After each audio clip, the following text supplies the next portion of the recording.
허환구의 라디오 오늘. 여러분 안녕하십니까, 허환구입니다. 이재명 민주당 대표가 피습 보름 만인 오늘 국회로 출근해 당무에 복귀했습니다. 당 최고위원회의에 참석한 이 대표는 이번 총선을 정권 중간평가, 권력 심판 선거로 규정하며 국민이 판단해달라고 호소했습니다. 한편 한동훈 국민의힘 비대위원장은 마포에서 열린 서울시당 신년 인사회에 참석했는데요. 이른바 조국 흑서의 공동저자인 김경률 비상대책위원이 서울 마포을에 출마할 것이라고 발표했습니다. 민주당 정청래 의원과 맞붙을 것으로 예상되는데요. 각 당의 움직임이 이렇게 분주합니다. 이제 총선이 80여일 앞으로 다가왔는데요. 요즘 각 당이 쏟아내는 약속을 보면 총선을 좀 더 자주 치러야 하지 않나 싶은 그런 생각마저 듭니다. 평소에도 이렇게 국민의 아픈 곳을 잘 긁어주는 모습을 좀 더 자주 봤으면 좋겠습니다. 1월 17일 수요일 라디오 오늘 광고 듣고 시작합니다. 타이어 바꿀 때 타이어뱅크 창립 33주년 방문 고객 3천만 명 돌파 기념 타이어 3+1 할인 행사. 타이어를 바꾸면 벤츠가 따라온다. TV와 아이패드까지 대한민국 물가 잡는 타이어뱅크 매장에 방문하세요. 타이어 바꿀 때 타이어뱅크. 이벤트 기간 3월 31일까지. 자세한 내용 홈페이지 참조. 자, 문제 나갑니다. 올겨울 모두가 가장 내리기 원하는 비는? 겨울비, 사랑비, 가스비. 올겨울 대성 S라인 콘덴싱으로 대한민국 곳곳에 내려질 가스비를 경험해보세요. 대성이 내일을 위합니다. 대성 보일러. 1954년부터 이어온 대한민국 SUV 헤리티지 70년. KGM이 새로운 100년을 향해 달립니다. KGM 70주년 이벤트. 3월까지 토레스 구매 또는 상담 고객 중 196명 추첨 골드바를 드립니다. 0.7% 초저리 할부와 모든 상담 고객 커피 쿠폰 증정. 지금 KGM 전시장에서. 네, 라디오 오늘 수요일 순서 시작합니다. 1부 허승규의 청년 생각 함께하겠고요. 2부 이슈 오늘에서는 안동시가 경북에서 유일하게 대한민국 문화도시 승인 대상지로 선정됐습니다. 안동시 문화예술과 도규태 과장을 연결해 보겠습니다. 이어서 배종찬의 리서치 오늘 함께하겠습니다. 라디오 오늘 유튜브로도 다시 들으실 수 있습니다. 많은 애청 바랍니다. 네, 허승규의 청년생각 시작합니다. 안동 청년 공감 네트워크 허승규 대표와 함께하겠습니다. 안녕하십니까? 네, 반갑습니다. 예, 자, 지난주에는 버스 타기 좋은 지역을 위해서 다양한 시민들 인터뷰하신 내용 공유해 주셨는데요. 자, 오늘은 어떤 주제 준비하셨나요? 네, 우리 지역과 대한민국 집권당을 이끌고 있는 분은 한동훈 국민의힘 비대위원장입니다. 예. 경북 북부 지역 다수당인 국민의힘의 수장인 만큼 한 위원장의 생각과 판단이 우리 사회 지역에 미치는 영향이 큰데요. 최근 한 위원장의 정치개혁에 대한 입장을 확인할 수 있었습니다. 네. 그런데 공정과 상식을 말해온 전직 법무부 장관답지 않게 시대착오적인 정치개혁 방안을 말씀해 주셔서 오늘 특별 방송을 준비했습니다. 특별히. 예. 자, 한동훈 비대위원장이 이제 정치개혁 입장에 대해서 자, 이제 얘기를 좀 해볼 텐데, 최근에 제가 좀 간추려 봤는데, 한 4개 정도 발표를 한 것 같은데, 자, 우리 허 대표님, 지금 소리가 전화 연결 상태가 좀 좋지 않거든요? 자, 네. 전화 끊고 다시 연결을 좀 하겠습니다. 예. 네. 자, 오늘 내용, 한동훈 비대위원장, 최근에 이제 국회의원들 불체포 특권 포기하겠다. 또, 금고 이상형을 받으면 세비 반납하도록 하겠다. 또 귀책 사유가 있는 보궐선거에서는 출마하지 않겠다. 의원 정수, 의원 정원 감축하겠다. 이렇게 크가지 4가지 정도 정치 개혁 방안 발표를 했는데, 자, 이 중에서 허 대표님 오늘 어떤 얘기 해볼까요? 이 4가지 정치 개혁 방안 중에서. 네. 올해 총선에 승리하면 현재 300명 국회의원을 250명으로 줄이겠다고 밝혔습니다. 무려 1호 법안인데요. 네. 근데 아마 올해 법조인으로서 경험은 있지만 정치 경험은 그야말로 초보 운전인데 이 국회의원 숫자 줄이는 게 어떤 효과가 있는지 잘 모르고 말씀하신 듯합니다. 한 대표가 잘 모르고 했다? 네. 예. 네, 과연 총선 승리 1호 법안일 정도로 한국 정치의 대안인지 아니면 국민 정서에 편승한 무책임한 악성 포퓰리즘인지 살펴보겠습니다. 예전에도 한번 허 대표가 이 국회의원 정원, 정수 감축에 대해서 좀 이 방송을 통해서 얘기를 해줬던 그런 기억이 나는데 자, 오늘 좀 더 자세히 좀 들어가 보겠습니다.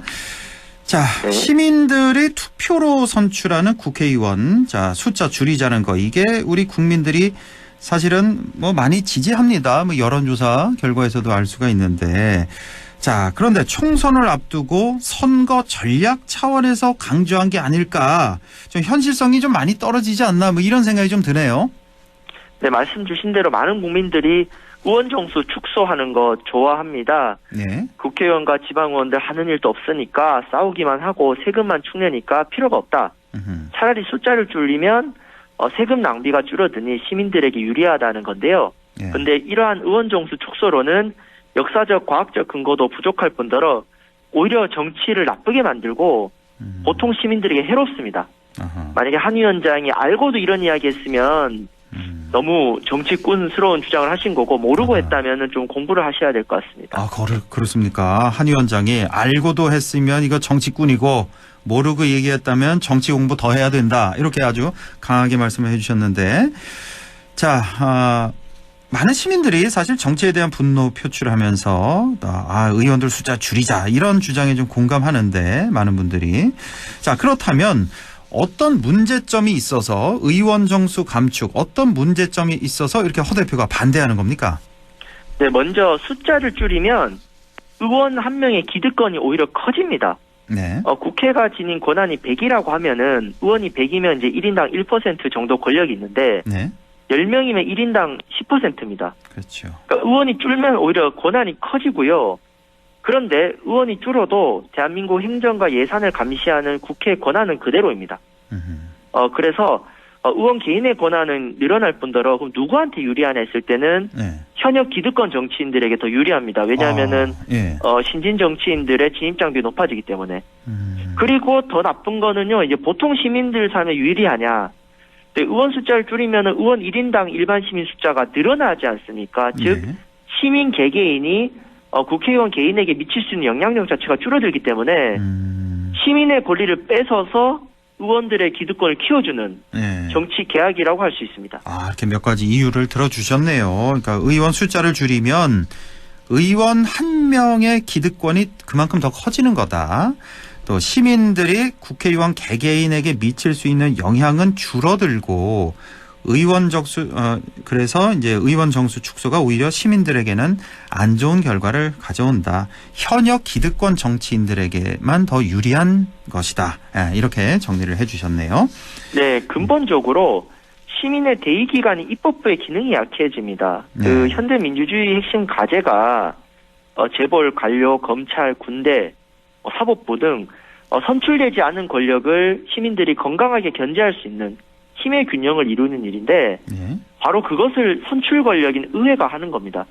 그러니까 지금도 국회의원 한 명이 감시해야 될 정부 기관과 예산의 규모가 너무 큽니다. 근데 의원 숫자가 줄어들면 행정부 감시하기 어려워져요. 왜냐하면 로비하기 쉬워지는데요.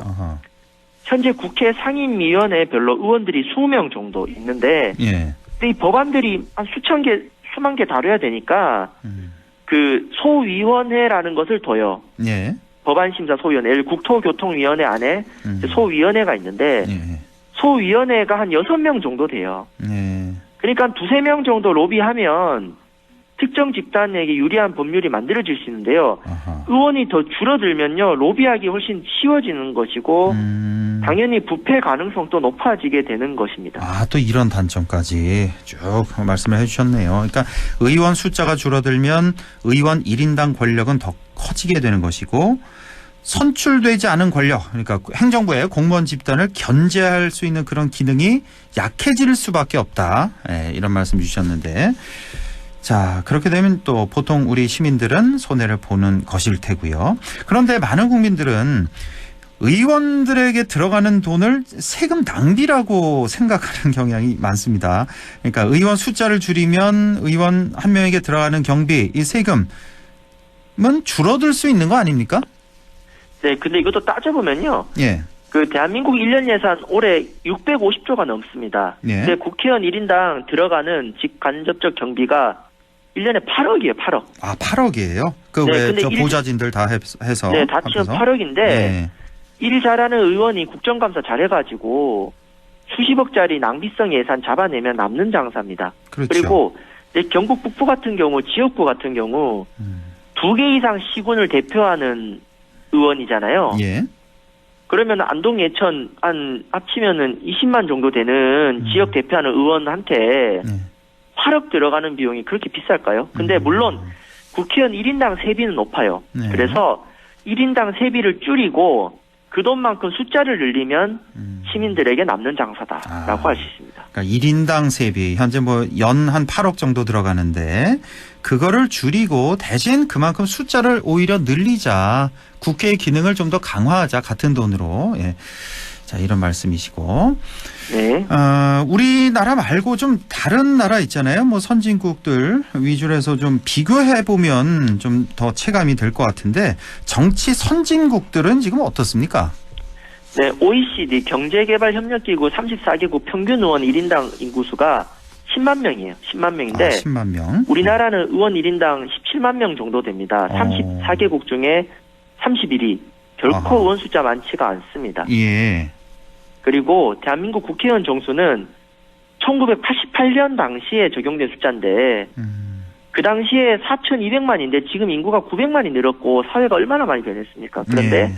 의원 정수 그대로다. 그래서 다른 나라 사례나 시대 변화 고려하면은 대한민국 의원수 절대 많지 않다. 그래서 50명 줄이자는 주장이 네.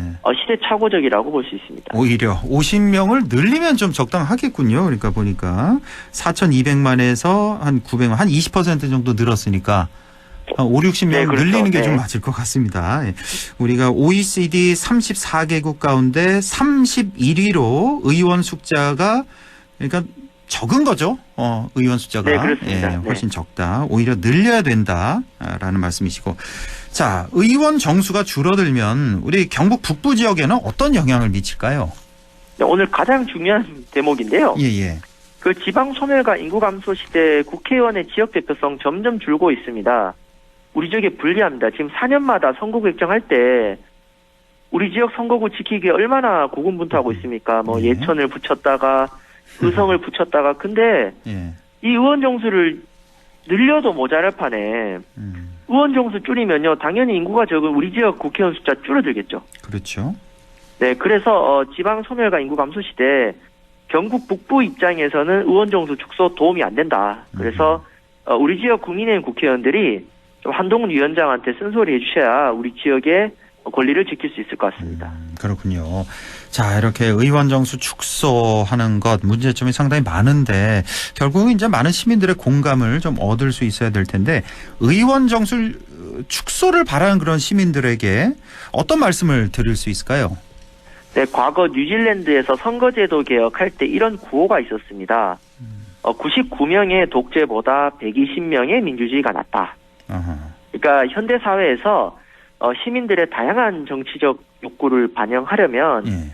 행정과 기업 등을 견제할 수 있는 의회와 정당이 강해져야 되고 정치 선진국이라든가 행복지수가 높은 나라들 모두 의회가 아주 탄탄합니다. 예. 그래서 거대한 국가와 재벌 권력 등 앞에서 시민들 개인은 약하기 때문에 의회가 그러한 시민들의 삶을 지키는 역할을 해야 되는데 예. 의원 정수를 축소하는 것은 시민들의 권리를 축소하는 것이다. 그래서 의원 정수 확대는 심부름꾼을 늘리는 일이다. 시민들의 권리를 확대하는 일이다. 예. 라는 것이고요. 의원 1인이 늘어나면 의원 1인의 특권이 줄어들고 의회 자체가 강해진다. 그래서 이런 관점에서 99명의 독재보다 120명의 민주주의가 낫다는 것은 현재 300명의 국회의원을 더 늘려버리면은 심부름꾼이 늘어난다라고 볼 수 있습니다. 그래서 우리 한동훈 비대위원장의 국회의원 축소 주장은 예. 국민의힘이 1호 법안으로 할 만한 법안이 아니며 우리 경북 북부 지역에 불리한 법이니까 지방 소멸 시대 지역을 대표할 의원 숫자 줄이면 지방 소멸이 심화된다. 예. 그래서 우리 지역에 국민의힘 당원들, 정치인들 많이 계시는데 우리 정치 초보인 한동훈 위원장님께 좀 지역의 목소리 많이 들려주시면 좋겠습니다. 의원 정수 축소 다시 한번 생각을 해달라 이런 말씀이시군요. 그러니까 99명의 독재보다 120명의 민주주의가 낫다는 구호 상당히 인상이 깊은데 이렇게 의원 숫자를 줄이면 오히려 의원 1인의 기득권이 그만큼 커지고 지역 대표성도 줄어들고 시민들의 권리도 축소된다. 한마디로 이렇게 정리를 할 수 있겠습니다. 자, 한동훈 위원장이 허순기의 청년 생각 잘 듣고 좀 좋은 정치개혁 방안 내주시면 좋겠습니다. 자, 오늘 말씀 여기까지 듣겠습니다. 안동 청년 공감 네트워크 허순규 대표와 함께했습니다. 고맙습니다. 네, 감사합니다. 네, 라디오 오늘 2부에서 뵙겠습니다.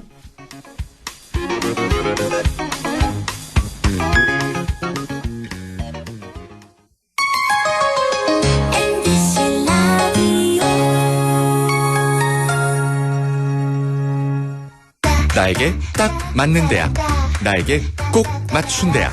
나만의 경쟁력을 원한다면 안동과학대학교로 오라. 시대에 딱 취업 중심 실전학과, 학생의 꼭 현장 중심 실무교육, 취업에 맞춤, 내 꿈에 맞춤, 나의 드림핏 안동과학대학교. 100세 시대 꿈은 모두 달라도 정답은 국립안동대학교 성인학습자학부. 시험 없이 100% 서류 전형에 온라인 수업으로 부담 없이 경북에 산다면 1년간 100% 등록금 지원까지. 100세 시대 100점 대학 국립안동대학교 성인학습자학부. 가구 살 땐 꼭 한번 가보자. 안동 명품 가구 백화점. 흑표 흑침대, 양성국 갤러리, 금성침대, 한국가죽소파, 장수돌침대. 다양한 브랜드 가구를 한 곳에서 쇼핑할 수 있는 대형 가구 전시장. 안동 명품 가구백화점. 부장님, 실장님, 국장님. 이사님. 일은 오래 했지만 연금 관리는 왕초보. 퇴직금 목돈 어떡하지? 퇴직연금 IRP. 믿을 곳은 미래에셋증권. 퇴직금 키우기, 절세, 인출, 연금 포트폴리오까지. 연금은 미래다. 미래에셋증권. 원금 손실 유의 및 투자 전 설명 청취. 보이스피싱에 눈을 뜨시오.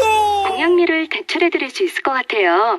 근데 수수료를 좀. 보이스피싱 전화 올 땐 전화 끊고 확인하기. 실장님의 계좌가 금융범죄에 연루되었습니다. 기관 사칭 사기 전화 112로 신고하기.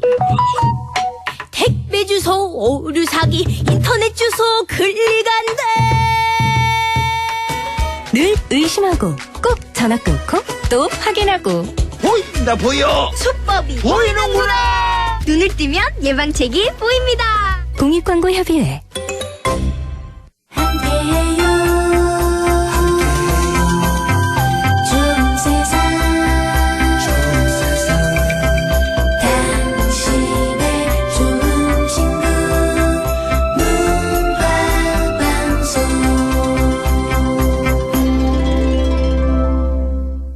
100.1 MBC 라디오.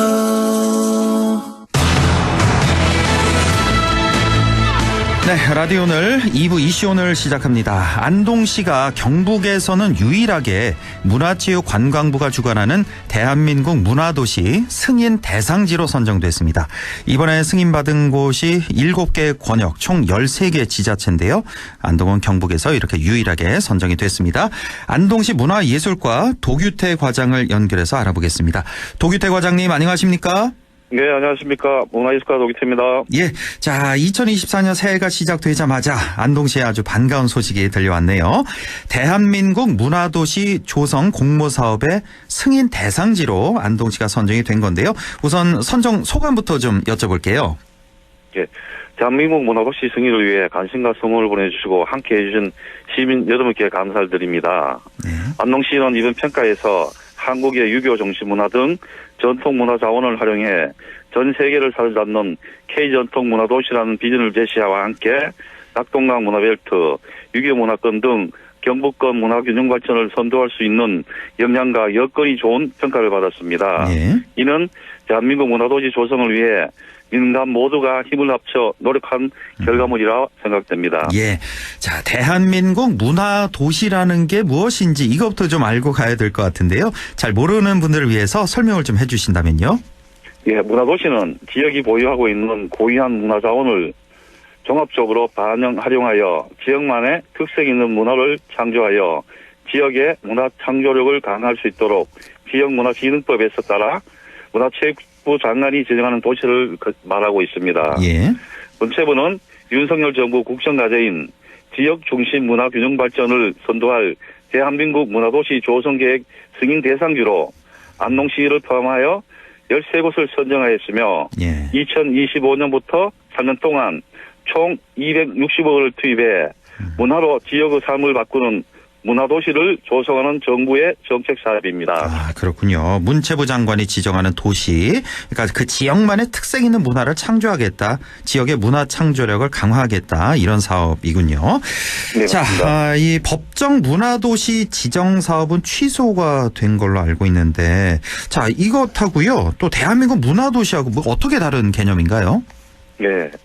법정문화도시는 자치단체 단위 고유한 문화자원을 활용 시민을 중심으로 한 문화 역량 강화와 도시 재생 사업을 연계한 유휴공간의 문화적 재생과 시민 주도 도시 실험, 마을 문화 콘텐츠 개발 등 지역 주민 주도 문화 정책 추진에 기반을 둔 문화 정책이라 할 수 있으며 예. 대한민국 문화도시는 여기서 한층 더 나아가 지역 고유 문화 자원을 활용한 차별적 도시 브랜드를 창출하여 도시의 경제적 발전 및 지역 주민의 문화 향유 확대와 읽는 도시와 연결을 통해 문화 균형 발전을 선도하는 도시를 대한민국 문화도시라고 합니다. 아, 그렇군요. 그러니까 법정 문화도시보다도 한 단계 더 나아간 게 바로 대한민국 문화도시다. 이런 말씀이시군요. 네, 맞습니다. 자, 이 대한민국 문화도시 승인 대상지로 이렇게 선정이 된 게 이게 지금 그러니까 최종 문화도시로 다 지정이 된 건 아니군요. 그러니까. 네, 그렇습니다. 예. 1년간 어떤 예비 사업을 추진하고 연말에 예비 사업 추진 실적 평가를 통하여 예. 최종 대한민국 문화도시를 지정하게 됩니다. 아, 그러니까 1년 동안 예비 사업 한번 추진해 보자. 그래서 거기서 이제 평가를 해서 최종 대한민국 문화도시로 선정이 되는 거군요. 그러니까. 네, 맞습니다. 그럼 최종적으로 대한민국 문화도시는 몇 곳이나 몇 개 지자체나 선정이 되는 거예요?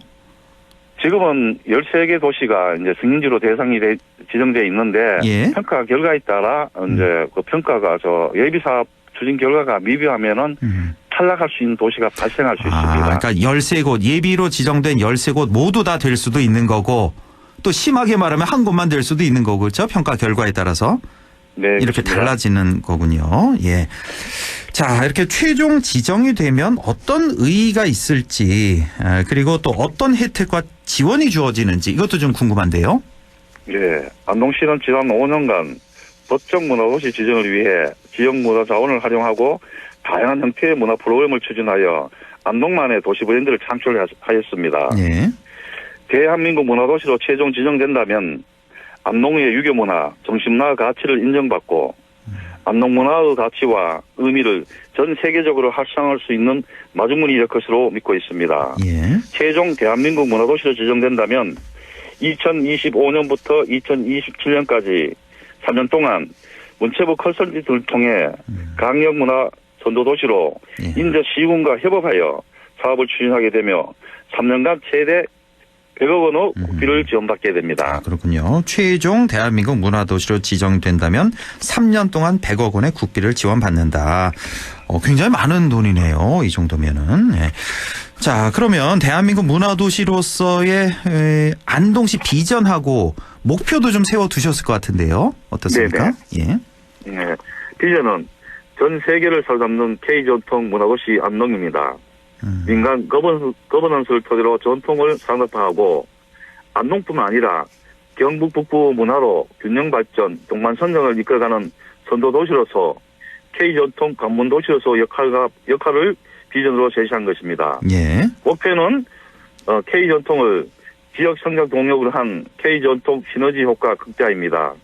안동이 보유한 K전통을 세계적인 K전통으로 발전시켜 지역 성장을 견인한 성장 동력으로 창출하고 경북 북부권 K전통과 연계하여 경쟁과 갈등이 아닌 동방성장을 하는 것을 목표로 설정하였습니다. 네. 그렇군요. K전통 이걸 시너지 효과를 극대화하겠다 이런 말씀이시고 한 발 좀 더 들어가서 대한민국 문화도시를 추진하기 위한 안동시의 핵심 사업은 어떤 게 있을까요? 안동시의 핵심 사업은 먼저 K전통 문화인 탈과 유교 문화를 키워드로 앵커 사업을 이제 추진하고자 합니다. 예. 유교 문화권인 경북 북부는 전국에서도 가장 풍부한 유교 자원을 가지고 있습니다. 특히 하드웨어 중심이었던 경북 북부 유교 문화권 개발 사업과 3대 문화권 사업이 있습니다. 예. 대한민국 문화도시에서는 이러한 유교 문화권 개발 사업에 소프트웨어를 개발하고 연대하여 유교 전통 문화 콘텐츠 산업을 안동시를 중심으로 경북 북부권 도시가 함께 협력하는 체계로 문화 산업화를 하겠습니다. 예. 예, 그렇군요. 이제 탈과 유교 문화를 이제 중심으로 해서 발전시켜 나가겠다 그런 말씀이시고, 자 이렇게 핵심 사업 추진으로 인한 기대 효과 뭐 어떻게 전망해 볼 수 있을까요? 기존의 문화도시는 시민 주도의 거버넌스였다면 대한민국 문화도시는 한 걸음 더 나아가 기존 문화도시로 다져진 시민들의 영향을 바탕으로 다양한 콘텐츠 개발과 이를 접목한 문화산업으로 안동뿐만 아니라 안동을 중심으로 한 경북과 연계하여 동반 성장을 하는 것을 목표로 경북 북부권의 다양한 문화 콘텐츠를 개발하여 산업화함으로써 일자리 창출과 각 지역의 축제와 연계하여 생활 인구 증가로 지역 경제 활성화에 기여할 것으로 보고 있습니다. 예, 그렇군요. 향후 대한민국 문화도시 추진 방향은 어떻게 되는지요? 현재 안동시는 대한민국 문화도시 대상지로 승인되어 있습니다. 올해 예비사업 추진 결과를 12월에 평가하여 최종적으로 대한민국 문화도시로 지정되게 됩니다. 예. 본격적인 사업은 최종 승인 후 2025년부터 3년간 추진하게 됩니다. 예, 올 연말에 이제 예비 사업 최종 평가가 있습니다. 1년 동안 아주 이 평가 기간 동안 열심히 좀 뛰셔야 될 것 같네요. 네, 좋은 성과 있길 바라겠습니다, 과장님. 네, 의미 있는 성과를 낼 수 있도록 최선을 다하겠습니다. 감사합니다. 예, 오늘 말씀 잘 들었습니다. 지금까지 안동시 문화예술과의 도규태 과장과 함께했습니다. 과장님 고맙습니다. 고맙습니다. 라디오 오늘에서는 청취자 여러분의 참여를 기다리고 있습니다. 우리 지역에서 발생한 사건 사고 소식이나 함께 토론하고 싶은 내용을 안동 MBC 홈페이지 라디오 오늘 게시판에 올려주시기 바랍니다.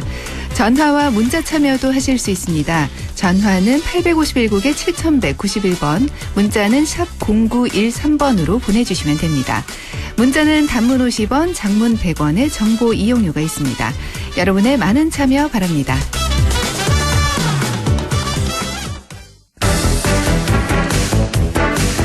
리서치 오늘 시작합니다. 인사이트 K 배종찬 소장과 함께합니다. 소장님 안녕하십니까? 안녕하십니까, 배종찬입니다. 예, 오늘도 각종 여론조사와 또 시사 이슈 살펴보겠습니다. 자, 먼저 대통령 지지율 추세부터 볼까요? 네, 별로 변화가 없습니다. 늘 이제 대통령 지지율 추세를 말씀드렸어도 뭐 그대로 아니야 이렇게 반응을 보이시는 분들이 많은데 네. 오늘 소개해드리는 모든 조사는 중앙선거여론조사 심의위원회 홈페이지에서 확인 가능합니다. 한국갤럽이 자체 조사로 지난 9일부터 11일까지 실시한 결과인데요. 무선 가상번호 전화 면접 조사입니다. 네.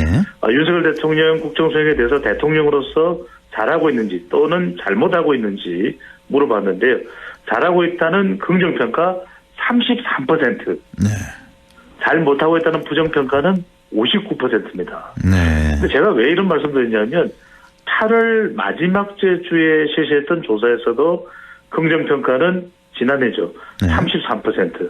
부정평가는 59%로 똑같습니다. 똑같이. 예. 그러다 보니까 왜 우리가 왜 씻어도 이렇게 닳지 않는 비누 있지 않습니까? 예. 특정 상품이라서 말씀 못합니다만 아니 안 변하네. 그대로네.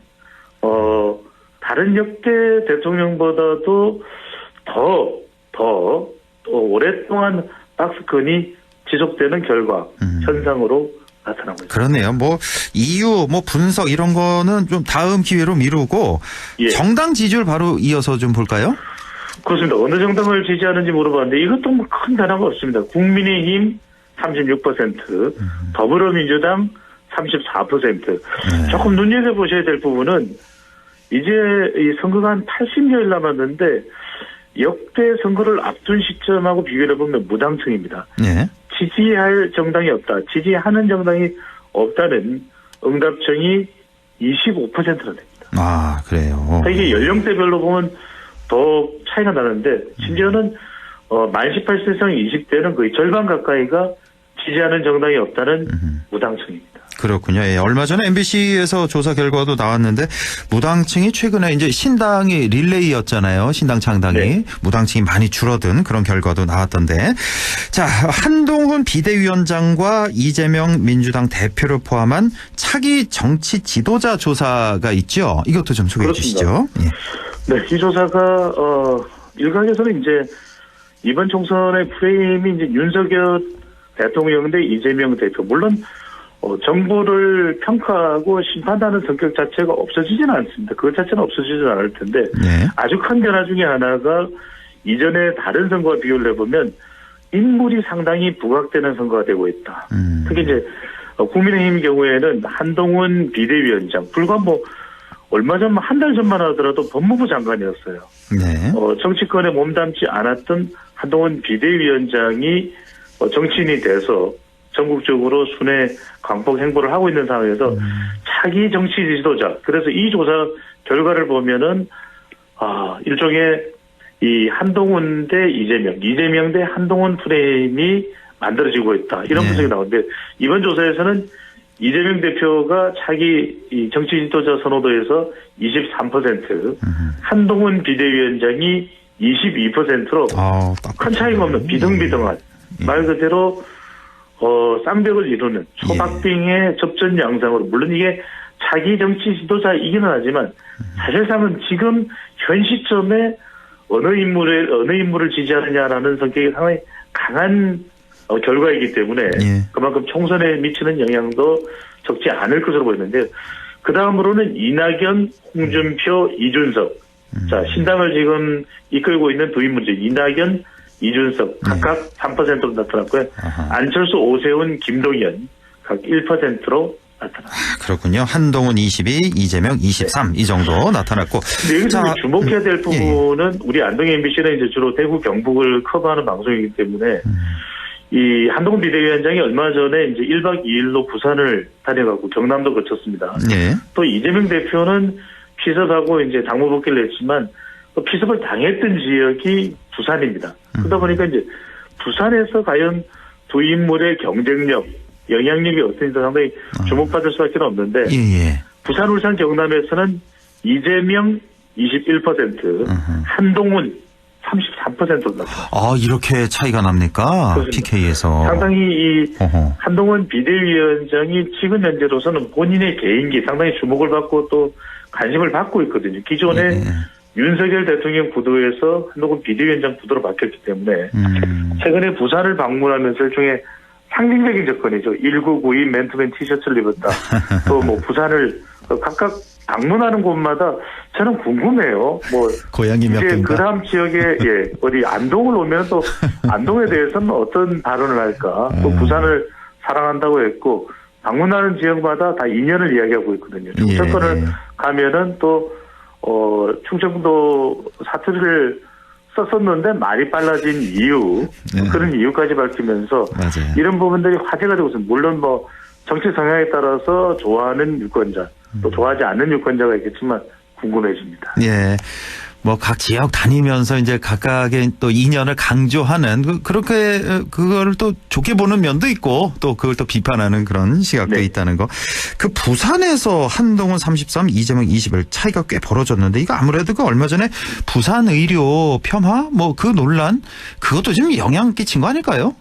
그렇습니다. 결국 제가 항상 분석을 해드리지만은 우리 청취자분들이 들으실 때 이렇게 보시면 됩니다. 어떤 이슈가 이슈만으로 그치지 않는 상황은 어떤 경우냐. 논란, 논쟁, 파장, 또 파행 이런 일이 생기면은 원래 그 본질적인 이슈의 모습이 또 다른 쪽으로 흩어져 버리거든요. 맞습니다. 그런 현상이 사실 핵심은 이재명 대표 피습인데 이재명 대표 피습과 관련해서 진상이 규명되고 자 이것을 어떻게 우리가 정치적으로 해석해야 되고 앞으로 이걸 방지하기 위해서는 이 아주 극단화된 이 정치 진영을 어떻게 하면 우리가 좀 서로 소통할 수 있게끔 회복시키는 이게 핵심이지 않습니까? 그렇습니다. 그게 아니라 어느 순간 이야기가 부산대병원에서 서울대병원으로 왜 옮겨갔느냐, 예. 지방의사회가 왜 분노하는지, 온통 이런 이야기로 덮여버리면서 그 영향이 이번 차기 정치지도자 조사에서 이재명 대표 또 한동훈 비대위원장의 지지율에도 상당한 영향을 줬다고 봐야 되겠죠. 그 이번에 그 헬기 탄 거 있잖아요. 이송한 거. 네. 그 지금 또 국민권익위에서 또 조사 들어간다면서요.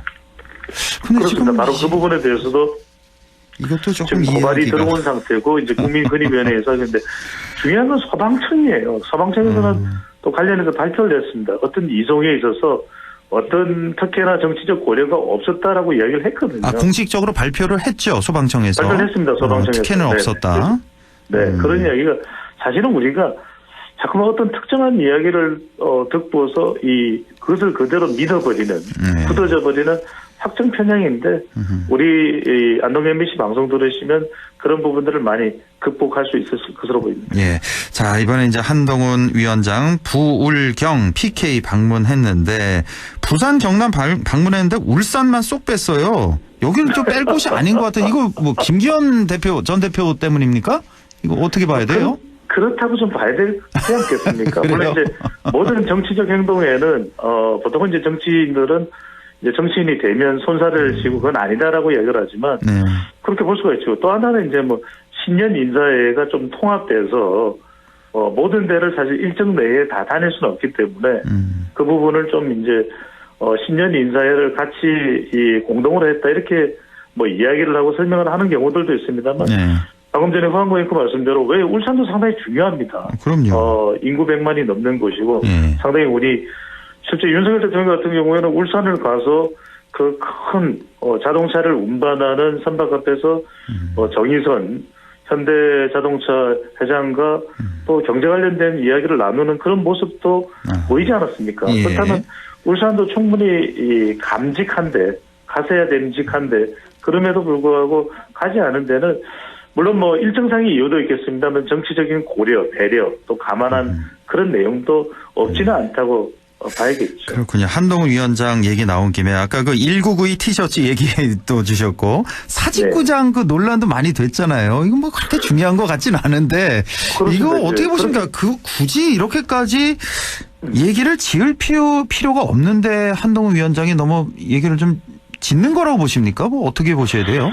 저는 그렇게 보지는 않고요. 다만 이제 많은 상징이 동원되고 있다. 우리가 정치의 상징성이라는 것은 오바마 미국의 전 대통령 같은 경우에도 누군가 소통하는 모습을 극적으로 보여주기 위해서 이제 사진이나 영상에 담기거든요. 그러면 말을 하는 것보다 손으로 우리 주먹을 칭칭하는 거 있잖아요. 그러면 주먹을 칭칭 걸 이게 이제 오바마 터치라고 해서 상당히 이 소통의 또 소통 전달이 잘 되는 그런 감성적인 수단으로서 많이 이제 회자가 되고 알려져 있습니다만 상징도 너무 많은데 이게 지나치면은 과유불급이거든요. 그러니까 지금 한동훈 비대위원장에 대해서도 셀카를 많이 찍는다는 지적이 보수 매체에서도 나와요. 셀카 좋은데 이제 17일이면은 이제 모든 지역 행보가 다 끝나거든요. 그 다음부터는 공천 관련해서 국회의원 수 250명 줄이겠다. 이번 총선에서 이기면 또는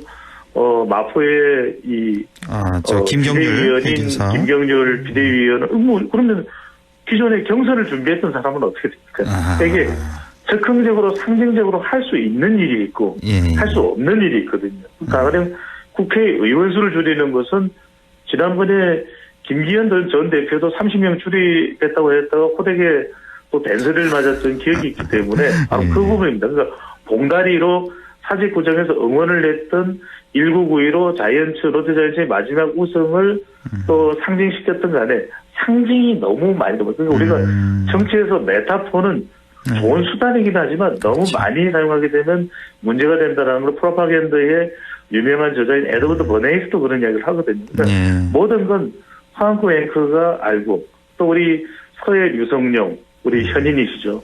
적절해야 됩니다. 그렇습니다. 예. 자, 사실은 뭐 이거 그렇게 뭐 중요한 얘기는 아닌데 제가 잠깐 착각했어요 하고 넘어가면 될 것을 좀 문제를 좀 키우는 거 아닌가 그런 생각도 좀 들고 김경률 회계사 말씀하셨는데 마포 출마 선언을 했단 말이에요 오늘. 여기가 이제 정청래 의원 민주당 의원 지역구인데 그렇죠. 자, 이 김경률 회계사 같은 경우는 얼마 전에 그 김건희 특검법에 대해서 발언을 해서 좀 파장이 일었잖아요. 여기에 대해서 좀 말을 해야 된다, 사과를 해야 된다, 받아야 된다, 뭐 이런 식으로 얘기를 했는데 갑자기 돌변했습니다. 한 일주일쯤 된 것 같은데 이 얘기 이제 쏙 들어가고 오히려 또 출마를 또 해요. 그것도 또 정청래 의원 지역구에. 그렇죠. 물론 뭐 연관관계가 있다고는 생각지 않습니다만 오비 일학처럼 또 유권자에게는 다 안팎으로 비칠 수가 있겠죠. 왜냐하면은 그렇게 비대위원들은 오히려 비대위원직에 연연하지 않고 더 혁신적인 이야기를 계속해서 꺼내놔야 그래야 한동훈 비대위원장도 이건 비대위원들의 의견이다라면서 윤석열 대통령에게 또 당에서 이른바 대통령과 가까운 기존 정치인 중진들을 설득시켜가면서 뭐 김건희 특검법이라는 게 특검법을 하느냐 마느냐가 아니라 뭐 한국 앵커께서도 아시겠습니다만 심지어는 국민의힘 지지층 내에서도 김건희 여사 논란이 계속 확대되고 지속되는 걸 원치 않아요. 그렇습니다. 윤석열 대통령의 오롯한 온전한 국정 운영을 위해서 김건희 여사가 싫고 좋고의 문제가 아닙니다.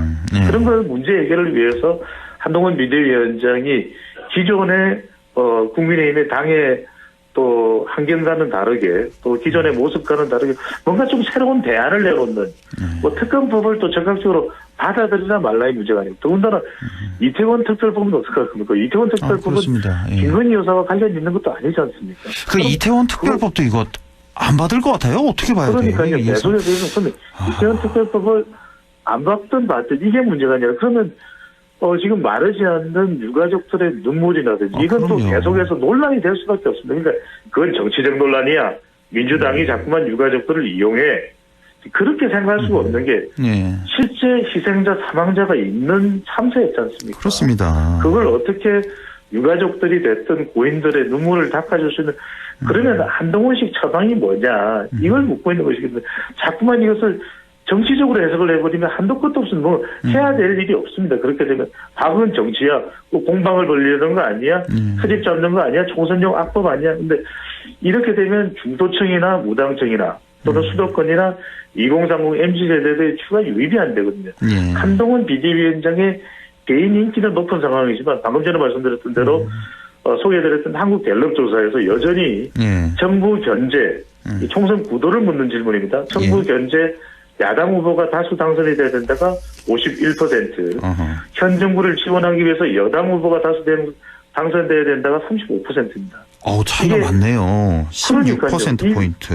이 격차를 반전시키거나 이 격차를 오히려 여당 다수 당선을 역전시키기 위해서는 한동훈식 차별화된 해법이 나와야 됩니다. 그러니까 그렇습니다. 자꾸만 오해를 해서는 안 될 것이 한동훈 비대위원장한테 용산에 가서 윤석열 대통령과 싸우라는 얘기가 아니에요. 그러니까 윤석열 대통령으로서는 해소되지 못했던 그런 일련의 민감한 현안들 그리고 국민들이 보기에 소통되지 않았던 부분을 적어도 한동훈 비대위원장은 뛰어난 두뇌로 그렇게 평가를 하고 있으니까요. 적어도 그렇게 평가받아왔던 지지층 내에서 평가받아왔던 한 비대위원장이라면 중도층과 무당층을 끌어들이기 위한 정도의 차별화된 해법은 내놓지 않겠느냐라고 판단한 것에 대한 응답이 필요해 보입니다. 지금 말씀하신 거 민심이 그렇잖아요. 아마 한동훈 위원장도 아마 똑같이 속으로는 생각할 겁니다. 근데 그거를 지금 표현을 못해서 그런데 상당히 딜레마에 빠진 그런 상황 같은데 왜냐하면 이제 한 위원장이 취임하고 나서 대략 한 40개 좀 안 되는 38개 공개 석상에서 공개 석상이 있었는데 여기서 윤 대통령 언급을 단 한마디도 안 했다는 거 아니에요.